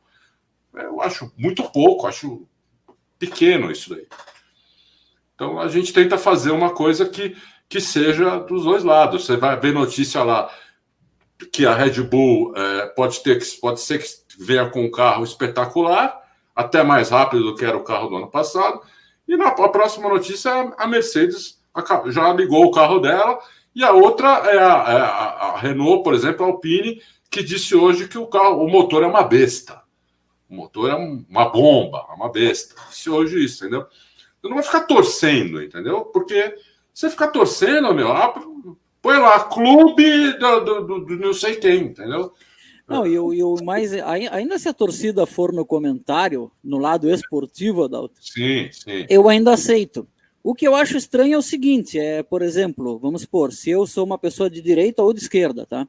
E aí eu descubro, para ficar no lance da Fórmula 1, que o piloto lá é ao contrário meu. Eu sou de esquerda, o cara é de direita, ou eu sou de direita e o cara é de esquerda. Isso. Aí eu passo a desejar que ele seja um mau piloto por isso. Eu acho muito louco isso. Tá acontecendo muito isso. Aí o cara é um pilotaço e eu vou dizer o quê? Não, o cara é ruim. Entendeu? Tá acontecendo é um lance muito maluco. Tá acontecendo com o Hamilton, inclusive, porque ele se envolve em temas... E com o Verstappen também. Com o Verstappen também, Com o Verstappen, por ser genro do Piquet, e o Piquet assumiu apoio ao Bolsonaro, né? Sim. E aí, daqui a pouco tem pessoas que têm pensamento de esquerda, que gostam de Fórmula 1, que vão torcer contra o Verstappen por causa disso. O que é um absurdo. Porque não tem nada a ver, o cara é holandês, o cara nem vota aqui. Nem vota aqui, não tá nem aí. Ele não... Você fala para ele quem é Bolsonaro, quem é Lula, ele nossa, o que tá... Entendeu? Né? Não sei quem são esses caras, não tem... O meu negócio é sentar lá, acelerar para você ver como eu ando. Porque o que importa para nós é que o cara anda na pista, o que o cara faz na pista. Se ele vai votar em, sei lá, eu nem quero saber em quem esses caras vão votar, entendeu? Até porque eu também não quero me decepcionar, entendeu? Vai que um cara desse levanta uma suástica e fala que é nazista. Você fala, não, pelo amor de Deus, não faz isso, entendeu? Então eu não quero nem saber, eu procuro não entrar muito nisso. Eu quero saber o que o cara faz dentro da profissão dele, né? Que é ser piloto, no caso de Fórmula 1, ou de Indy, ou de Stock Car, o que seja. Eu tenho que separar, não dá para juntar tudo, como você falou que está acontecendo, e está mesmo. Não dá para juntar as coisas, não quer dizer nada. Se o cara pode votar num cara que eu não gosto, mas ele ser um super piloto, entendeu? E pronto, acabou. Eu vou... Matheus. E antes de eu passar para essa próxima pergunta, e mais importante para a gente que está aqui com o microfone aqui na nossa frente, ou com um site na internet, onde a gente coloca as nossas opiniões, é não confundir quem está nos ouvindo, quem nos lê, quem nos assiste, né? Não, ser transparente. Foi o que eu defendi quando a gente fez a nossa votação de melhores e piores do ano, né, Luciano? Inclusive que eu dei o meu prêmio de mico do ano para um jornalista esportivo, inclusive, já que o nosso tema é esportes, né? Dei o meu voto para o Mauro César Pereira, que tem confundido bastante esses papéis, assim, né? Não tem sido transparente com quem o acompanha, na minha opinião. Eu concordo com você, já faz um tempo que eu acho isso, inclusive, também. Sim, não tem sido transparente. Eu acho que você pode fazer igual ele faz a questão do clube, você pode fazer toda uma questão informativa, mais voltada para o clube, não vejo problema nenhum nisso, você só tem que ser transparente com quem te acompanha. Você tem que ser transparente com quem te acompanha. Eu faço isso aqui, ou eu faço jornalismo sério, imparcial, seja transparente com quem te acompanha. Na verdade, Adalto, eu vou acabar até mudando um pouco de assunto, porque você contou passagens espetaculares. Eu adorei essa história. Adorei. Obrigado. Você contou passagem com o Emerson Fittipaldi, que te passou o vírus, né? O vírus que é bastante transmissível, inclusive, né? Transmite fácil. Muito, né? E não tem cura, pelo jeito, né? Não, esse cura não tem. Você contou que você perdeu uma corrida para o Senna, assim, uma passagem absolutamente espetacular. Agora, espetacular. Eu tô aqui entre dois aqui, fãs do Nelson Piquet. Eu queria saber se você tem alguma passagem nesses seus anos de cobertura na Fórmula 1, alguma passagem interessante relacionada ao Nelson Piquet para nos contar. Tem uma, sim. Em 94, depois que o Senna morreu, a gente teve as 1000 milhas brasileiras. E tive um amigo que adorava corrida, tudo. Ele tinha pouca experiência em carro, de corrida, piloto amador também. E me convidou e mais um amigo meu para a gente fazer as 1000 milhas brasileiras aqui. E nessas 1000 milhas brasileiras tinha o Piquet, o Ingo Hoffmann, Johnny Cecotto, Rubinho Barrichello, Christian Fittipaldi com o pai correndo de Porsche. É espetacular, as 1000 milhas mais legais que eu me lembro. E os treinos começavam na quinta-feira, e nós fomos treinar, né? A gente estava numa categoria, o nosso carro era um Gol, e quem estava pagando era esse nosso amigo, né? Ele que tinha a grana e ele que estava pagando tudo. Porque eu falei, eu vou, mas não tenho grana. Não vou pagar nada. Não, ele paga tudo, não sei o quê, porque foi um amigo em comum entre nós que me convidou. Ele falou, não, ele paga tudo. Eu falei, então tá, então vamos lá. Aí eu tirei, a minha carteira de piloto já tinha vencido, tive que tirar outra nas pressas. Me cobraram uma fortuna, é um absurdo. Eles vivem de cobrar taxa de carteirinha de piloto, não é possível. Me cobraram um absurdo, eu não lembro quanto foi na época, mas um absurdo, eu lembro que foi um absurdo de caro. E fomos para a pista na quinta-feira para treinar, e tinha uns 60 carros de um largar, né? E estava toda essa galera na pista. E treinando, o Piquet, ele estava numa BM que era ele, o Johnny Cecotto e o Ingo Hoffmann. Ó, que ruim que era a trinca, né? O Johnny Cecotto era o dono do carro, ele corria com aquela BM na Europa, e aqui ele veio aqui, convidou o Piquet e o Ingo para fazerem a trinca. E eu passei assim, na sexta-feira, umas 2h30, 3h30, conversando com o Piquet. Eu me enfurnei ali dentro do box dele, né? Como se eu fosse tirei fora a roupa, tudo, de macacão de piloto, tudo, como se eu fosse um fã, e eu era mesmo um fã dele, como sou até hoje. E entrei lá e fui perguntando, não sei o que, ele estava ali sentado, não sei o que, e começamos a conversar, e chegava gente, saia gente, eu não saía mais dali, né? Ia chegando gente, saindo desse, e no final eu falei, olha, porque eu falei, Nelson, eu vou amanhã, na classificação, nós vamos nos ver na pista. Ele falou, como assim? Eu falei, eu vou correr. Ele falou, pô, eu pensei que você fosse torcedor. Eu falei, não, eu sou seu fã. Só mais fã que eu deve ser sua mãe só, porque eu sou muito seu fã, né? Eu sei tudo que você fez até hoje na Fórmula 1, eu devo saber mais que você. Eu só não sei quando você fez pum dentro do carro, o resto eu sei. E foi muito engraçado, ele me abraçou, não sei o quê. Aí no dia da classificação, no dia seguinte, saiu meu amigo, depois saiu eu, depois saiu o dono do carro. Ele achou que ele ia conseguir baixar o tempo.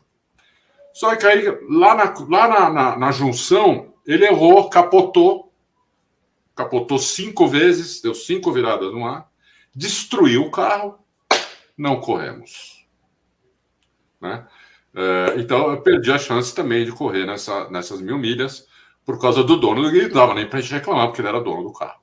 Mas eu tive a chance de passar algumas horas conversando com o Piquet dentro do box dele, né? E ele me tratando como se eu fosse um conhecido. Ele nunca tinha me visto na vida, sabe? Ele nunca tinha me visto. Não sabia... Era completamente estranho para ele. E ele batendo papo como se a gente fosse amigo já. E eu adorei aquilo. Ele era tudo o que eu achava que ele era mesmo, que eu era um cara desligado das coisas, que não estava nem aí para status ou para, sei lá, entendeu? Ele achou um cara ali que ele gostou de bater papo, ficou batendo papo, entendeu? Falou coisa da vida pessoal dele, falou palavrão, chamou, deu tapa na bunda do Ingo que passou do lado. Foi ótimo, foi uma tarde inesquecível que eu tive com o meu ídolo, que era o Piquet.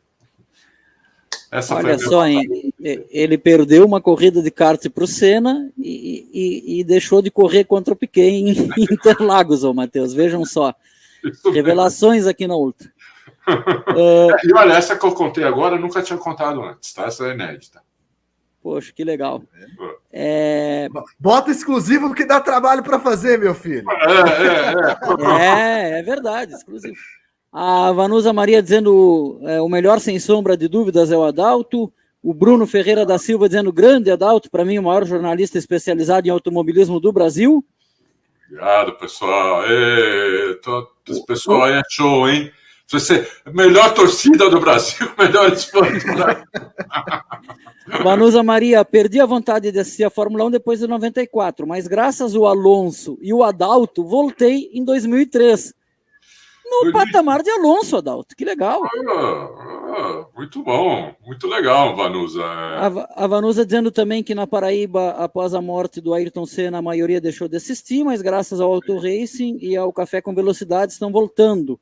Olha, eu acho que no Brasil todo teve um grande baque na morte do Senna, né? Eu fui daqueles que ficou brabo com os outros. Como assim? Parar de ver a Fórmula 1, pô? É só um piloto. Você tem que seguir vendo. Esse era eu, Matheus, em 94. Brigando com meio mundo. Agora, com 43 anos, eu brigo com vocês nos debates, mas imagina eu lá com 15, 16. A Vanusa dizendo programa show, muito, muito obrigado, Vanusa. E o teu editor rindo aqui, ó, deve ter rindo quando eu falei que não ia falar mal do chefe, né? Ô Adalto, eu não vou te perguntar a pergunta clássica, porque vai ser clichê demais. Não vou te perguntar quem é melhor.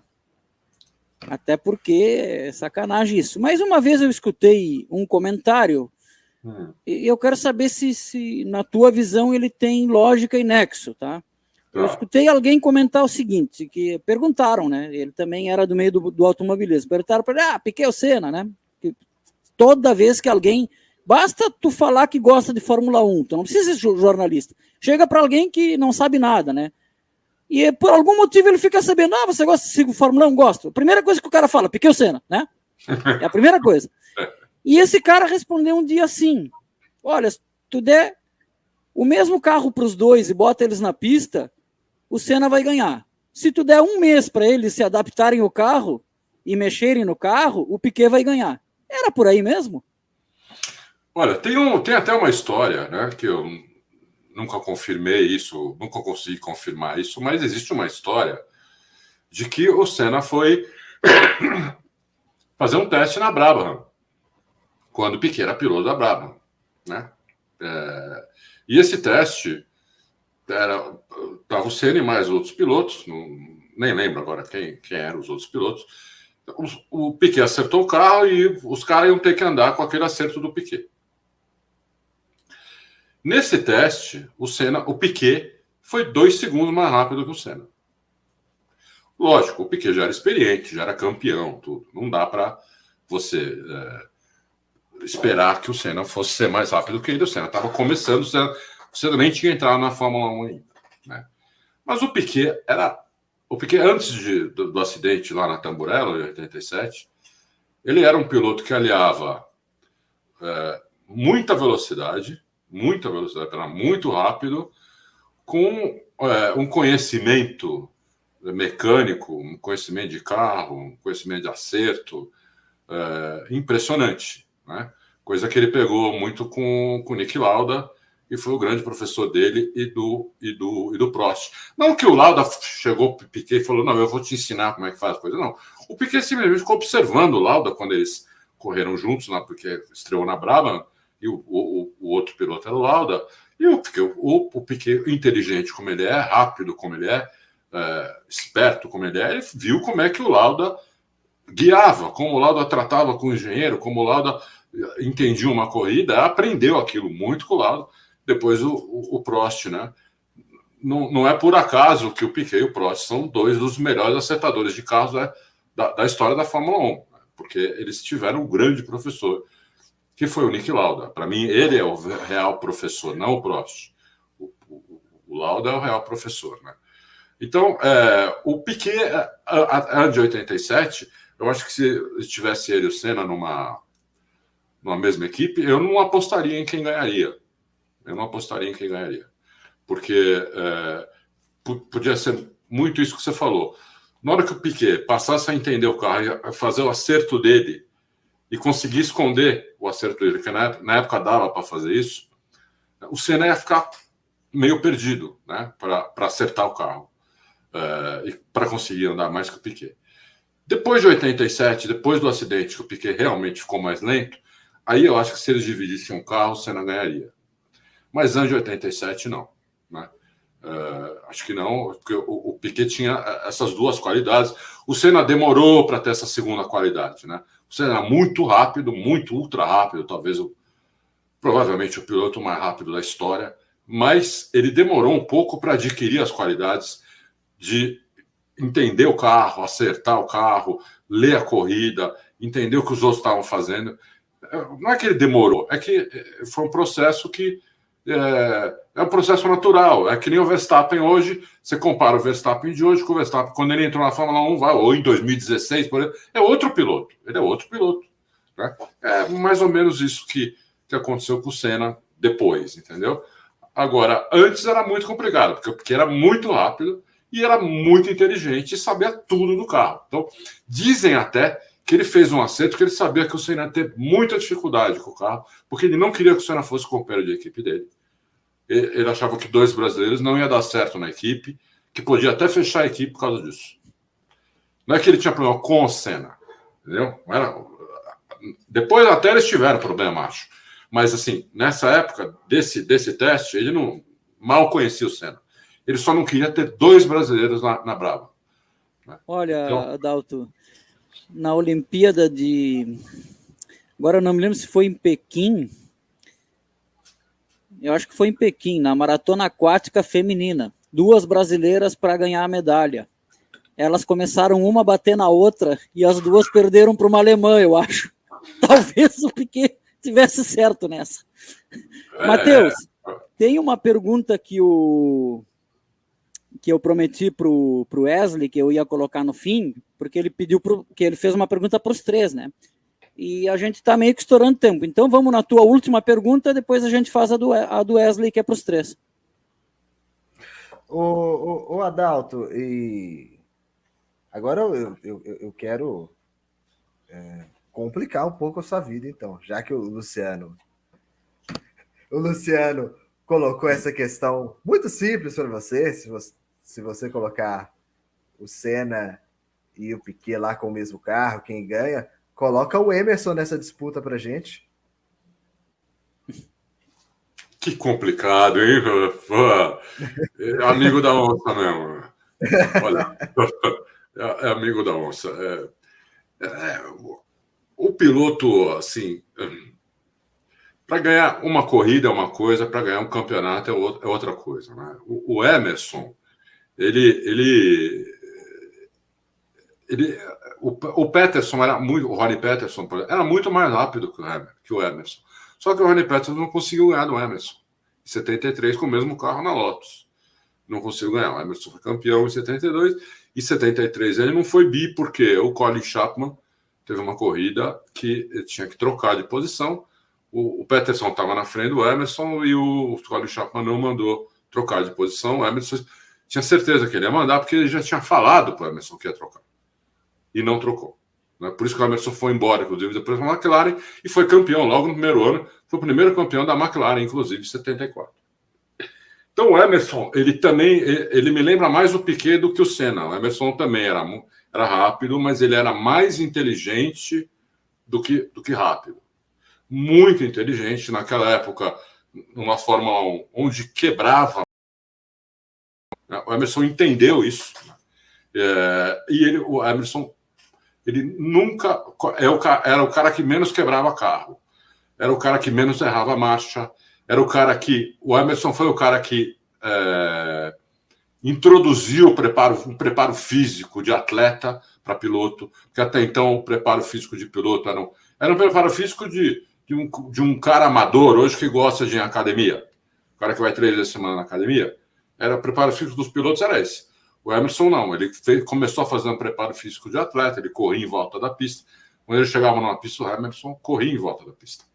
Para conhecer a pista, em vez de ele andar com os engenheiros, como muitos pilotos fazem hoje, ele até andava, mas ele ia correr na pista. Então, o Emerson tinha um preparo físico muito grande, era muito inteligente. Depois foi para a Indy e ganhou também. Então, é uma pergunta muito difícil de fazer, muito difícil de responder. Eu sou muito fã dos 3. Eu acho que o mais rápido dos 3 é o Senna, isso não tenho dúvida, porque, na minha opinião, isso é muito particular. O Senna é o piloto mais rápido que eu já vi até hoje. Talvez tenha tido o piloto que eu não vi antes do Senna. Falam muito do Jim Clark, né? Eu vi muito pouca coisa do Jim Clark. Mas dos que eu vi, é um absurdo o Senna. O Senna é o cara que tinha resposta para tudo. Na chuva, então, era uma covardia que o Senna fazia por outro. Né? É verdade. Era uma covardia o que ele fazia por outro. Agora, como ser rápido não é tudo, porque a gente já viu, eu falei para vocês aqui uma porrada de piloto ultra rápido e quase nenhum deles foi campeão. O Mansell só conseguiu ser campeão com aquele carro de outro planeta da Williams. O Gilles Villeneuve morreu de ser campeão. Ronnie Peterson morreu. Então, não basta você ser ultra rápido. Você tem que ter outro componente. Você tem que entender o carro, tem que ser inteligente, entender a corrida. Então, eles 3 têm isso, entendeu? Então, seria um pega absurdo. Eu tenho que reconhecer que eu torceria primeiro para o Piquet, depois para o Emerson e, por último, para o Senna, apesar de eu achar que o Senna era mais rápido deles. Entendeu? E talvez o Senna no auge, na minha opinião, também o melhor piloto de todos os tempos. Para mim, o Senna é o único piloto que eu vi tendo resposta para tudo. Né? Mas dos 3 brasileiros campeões, é a minha terceira preferência.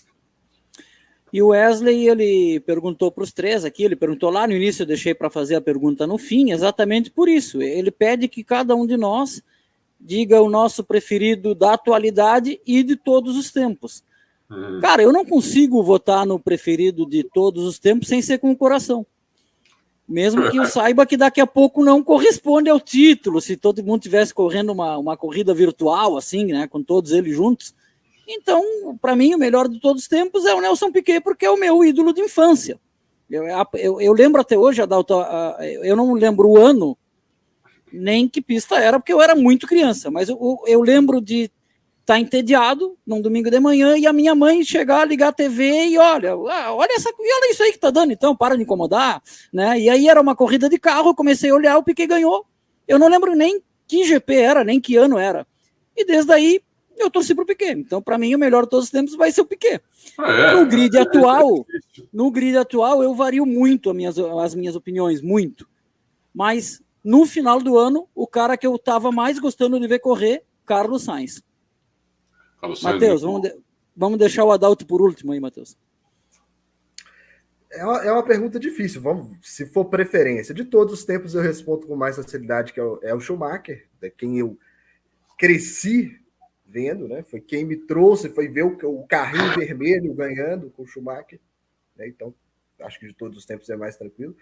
Atual, eu acho dificílima pergunta, assim. Mas, assim, quem me encantou e consegue, apesar da idade, me encantar muito ainda é o Alonso. Então, eu vou colocar no grid atual que, na pista, o Alonso. Até porque, se não fosse o Alonso, o Schumacher tinha 9 títulos.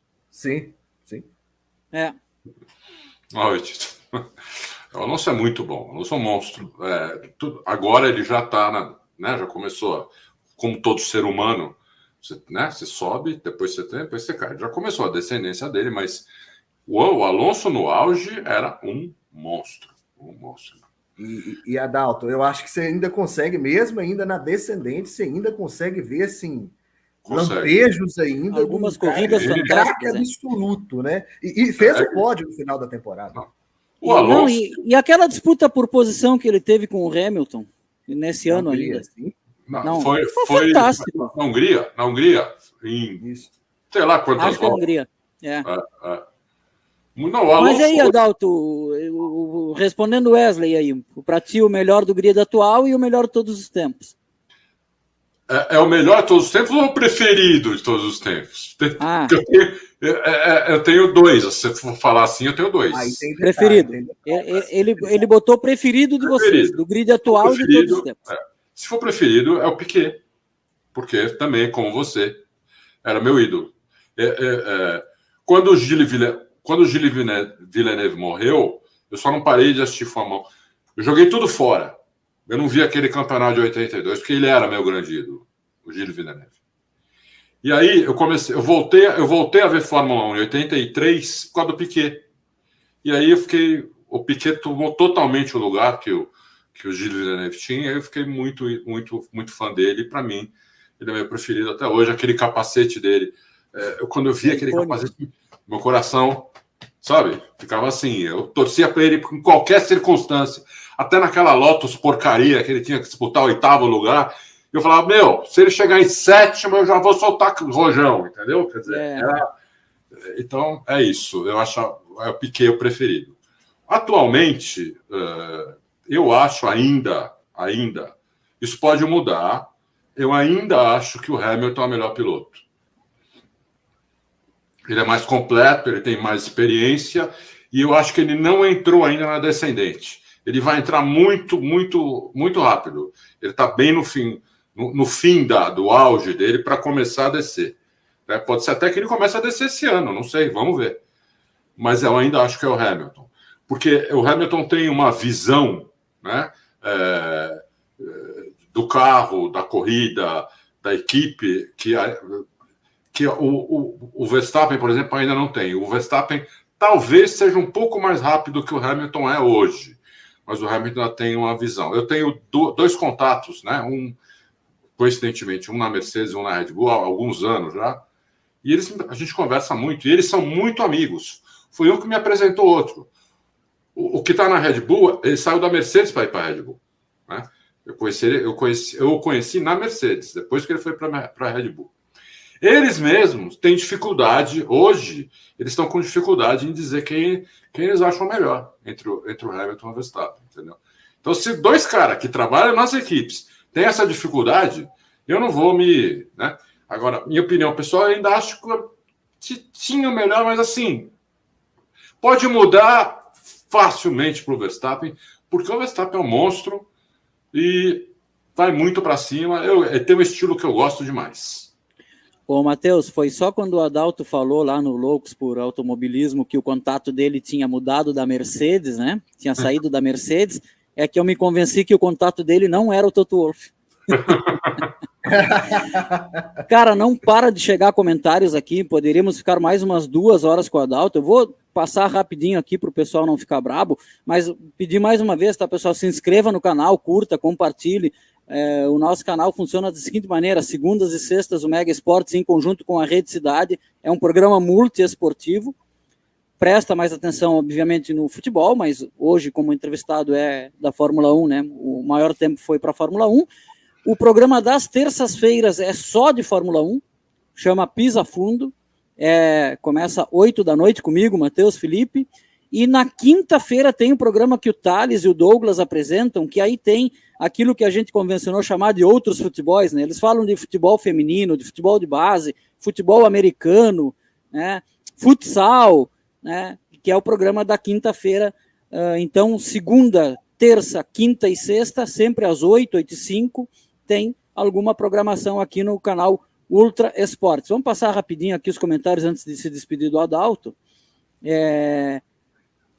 O Auto Racing ainda querendo saber, né? Piquet e Senna, os dois no auge, quem ganharia? Senna de 93 ou Piquet de 87? Para mim vai ser o Piquet de 87, para quem curte mais o Senna, vai ser o Senna de 93. Não tem jeito, né, Adalto? Wesley brincando, né? Pensei que você ia perguntar Piquet e Senna a 80 por hora, quem ganha os dois a 80 vai chegar empatado. A Vanusa dizendo Senna e Mansell, os dois mais velozes da época. O Moisés dizendo o Piquet passou um sufoco com o Mansell em 86, antes do acidente. O Prost não tomou conhecimento do Mansell em 90. Porque o Prost, ele conseguia esconder o acerto do Mansell. A Williams dava o acerto do Mansell do Piquet para o Mansell. Então era por isso que o Prost conseguiu destruir o Mansell e o Piquet não. E lembrando que isso é uma época pré-telemetria, né? O acerto era alguma coisa que o piloto combinava com os seus mecânicos, seu engenheiro. Exatamente. Na dependia prancheta, muito né? do piloto. Isso. Hoje quase não depende do piloto, depende muito pouco do piloto, mas ainda depende, mas naquela época dependia muito do piloto. Então o Piquet tinha que fazer malandragem para poder esconder o acerto dele do Mansell. O Prost não, ele estava na Ferrari, ele é o primeiro piloto. A Ferrari, o primeiro piloto, tem tudo, o segundo piloto lá o que sobrar é para você. Vocês já sabem disso, não preciso nem falar, né? Sim.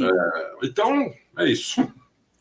Adalto, eu quero te agradecer a participação, dizer que ficou um monte de coisa para a gente conversar. Por exemplo, a gente não entrou em temas como Interlagos e Jacarepaguá. Eu ia te perguntar algumas histórias antigas que tu contou lá no Loucos por Automobilismo, né, para compartilhar com o pessoal. Enfim, dá para a gente mais adiante marcar uma outra participação tua aqui, né, Matheus, para a gente perguntar outras coisas que ficou faltando. Eu quero te agradecer. O Douglas e o Thales estão aqui no backstage para entrar e a gente ainda vai fazer um pedacinho ainda de futebol no programa. Muito, muito obrigado, Adalto. Que isso, eu que agradeço. Muito legal o programa. Vocês conhecem também, é difícil hoje, jornalista que conheça a Fórmula 1, não fique falando. A gente está falando aqui há 1h30, mais ou menos. 1h40. 1h40, né? Muito difícil hoje você falar com qualquer jornalista 1h40 de Fórmula 1, o que eles vão falar de besteira, vai te dar até medo. Entendeu? Foi muito gostoso o papo. Fiquei muito à vontade, vocês me deixaram muito à vontade. Eu estou à disposição para quando vocês quiserem de novo. Estamos aí. Matheus. Eu gostaria de agradecer imensamente o Adalto. Que papo maravilhoso. As histórias simplesmente espetaculares. Uma presença. A gente sempre fala, né, Luciano?